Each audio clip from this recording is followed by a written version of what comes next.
તો સુરતમાં બુટલેગરો બેફામ બન્યા છે। ઘરના ઓટલા પર દારૂ પીવાની ના પાડતા બબાલ ખરી।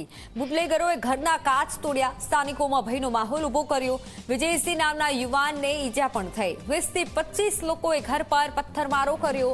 ઘરમાં ચારે બાજુ પથ્થરો જોવા મળ્યા। પોલીસે કાર્યવાહી ન કરતી હોવાનો આરોપ લગાવ્યો છે કે પોલીસે કાર્યવાહી નથી કરી, જોકે ઘરમાં પણ પથ્થર જોવા મળ્યા છે। સુરતમાં ઘરના ઓટલા પર દારૂ પીવાની ના પાડતા પથ્થરમારો થયો। સ્થાનિકોમાં ભયનો માહોલ હાલ જોવા મળ્યો છે। વિજયસિંહ નામના યુવાનને ઈજા પણ પહોંચી છે। 25 થી 20 જેટલા લોકોએ ઘર પર પથ્થરમારો કર્યો હોવાની હાલ માહિતી સામે આવી છે। यहाँ पर हुआ रात को, मैं सबको रोकने गया, यहाँ दारू पी के सब झगड़ा कर रहे थे, गाली दे रहे थे। हमारे घर में फैमिली रहती है तो मैं उनको रोकने गया तो वो लोग गाली वाली और देने लगे। घर वाले, मेरी फैमिली सब हमको अंदर ले गए। तब तक पत्थरबाजी करने लगे, कोई चाकू लेके दौड़ने लगे, कोई कुछ लेके दौड़ने लगे। सबके सब 15 से 20 लोग थे। वो पत्थर इसलिए मारा कि हम लोग ने उनको रोका, मैंने उनको चिल्लाया इसके वजह से कि यहाँ पे गली में सोसाइटी में चीज मत करो।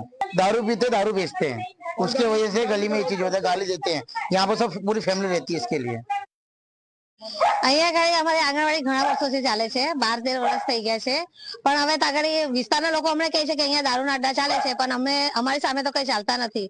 પણ જ્યારે બી સવારે અમે આંગણવાડી ખોલીએ છીએ તો દારૂની બોટલો ફૂટેલી હોય છે, દારૂના બોટલો પડેલા હોય છે, નિરોધના પેકેટ, ગોદડા, બૈરાઓના કપડા બધું જ હોય છે। બહુ ગંદકી હોય છે। સવારમાં છોકરાઓ આવે એટલે અમને બહુ શરમ લાગે। શરમ જેવી કન્ડિશન તો સવારમાં હોય જ। અમે કેટલા જણ આવેલા છે, અમે બધા જેટલા બી હોય છે તેને અમે જાણ કરીએ છીએ। પોલીસ સ્ટેશનમાં પણ એકવાર કમ્પ્લેન્ટ આપેલી, પણ હજુ સુધી તો કઈ ખબર નથી। ગેટો સવાર બપોરના ટાઈમે ગેટ કાપીને લઈ ગયા છે। મ્યુનિસિપાલિટી વાળા ગેટ લગાડીને ગયા આંગણવાડી પર। 3:30-4 વાગ્યાની આસપાસ ગેટ કાપીને લઈ ગયા છે, એમ બી નથી કે ચોરાયો છે।